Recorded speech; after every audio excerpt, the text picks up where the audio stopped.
Hello viewers, Chief here. Today we're going to continue our series Let's Look Inside, and today we're going to be having part 3. We're going to be having a look what's inside a tennis ball. So we're going to cut one open and have a look. Now most tennis balls that you get usually come in two pieces, and they are shaped like this roughly, and they fit together to form a one-piece tennis ball. I've cut one open earlier, and you can see there's two halves here, and they look like the letter C, and they just slide together like this and they form a tennis ball. So basically it's two halves that are cut together and they come to form one tennis ball. So we'll cut one open this way, like in two halves like an orange. We'll have a look a bit more closer what they look like inside. Okay, before we start cutting, let's just examine these two halves that we saw earlier.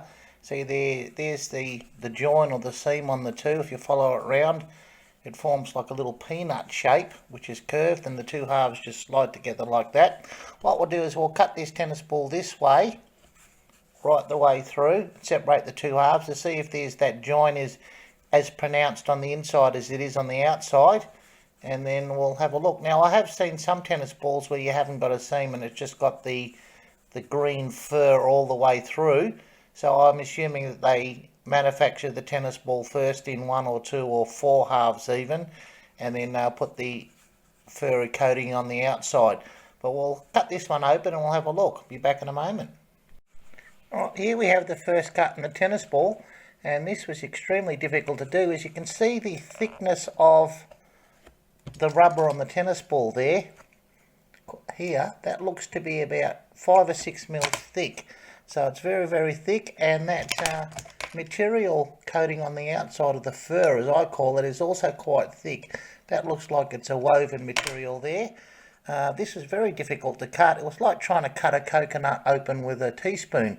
But now that we've got the cut open and get the scissors in there, we'll give it a snip and well, hopefully it'll be a little bit easier. Okay, here we have the tennis ball cut into two halves, and we'll open it up and we'll see what's inside. The rubber looks like it's white rubber from the initial examination, but as you can see the actual colour of the rubber there is closer to tan colour or very light chocolate coloured, and we can also see there's a very pronounced seam right across the middle there. It seems to be joined by the glue or the bonding process. Maybe it's just the heated rubber making contact with itself, and they just put some little sealant in there to make the join complete. That looks like it's blue. I'll give it the sniff test and we'll see. Yes, it's as I thought. It smells exactly like the inside of a tennis ball. Very strong rubber smell. There's a couple of little bubbles in there which look like little air pockets. Again, we can see how thick this rubber is. It's about 6 or 7 mil and about 2 or 3 millimeters for the cloth coating on the outside. Now the surprising thing is that seam which runs this way or horizontally doesn't seem to coincide with the pattern of the seam on the outside. So maybe that pattern on the seam on the outside is just done for decoration or maybe some other reason. If anybody knows, just leave a comment, but I have no idea. Well, there you go. That's what's inside a tennis ball. There doesn't seem to be a whole lot there. It just looks like some rubber, two pieces of rubber which have been bonded together and sealed. I don't know how they pressurise them, but it must be all done at the same time when the two halves are made. And when they're joined, they're pressurised somehow, so there's air pressure inside the ball and then the coating's put on the outside.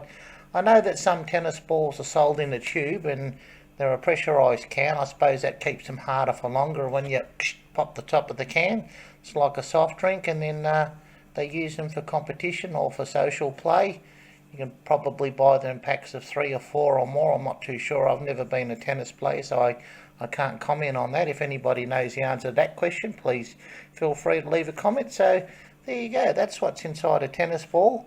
There's not a whole lot to it really. It's just a rubber sphere with some cloth coating, and it looks like it's in two halves, and there's a seal there. I'll see if I can scrape this away. No, there's not much coming out there. That just looks like it's some sort of sealant to keep the seal and the rubber airtight. And again, as I said, it just smells like Yeah, it just smells like rubber. If you have a pencil eraser and you're a student at school, that's very similar to that. So there's not much to it. Who would have thought something so small could bring so much pleasure and joy to so many people recreationally and can make professional tennis players so much money? I wish they would share it with me. Well, thank you for watching. Please like and subscribe. Hit the button on the bottom right of your screen. It's free to do so. There's no obligation. And we'll see you with the next episode in our series. Thank you for watching. Bye bye.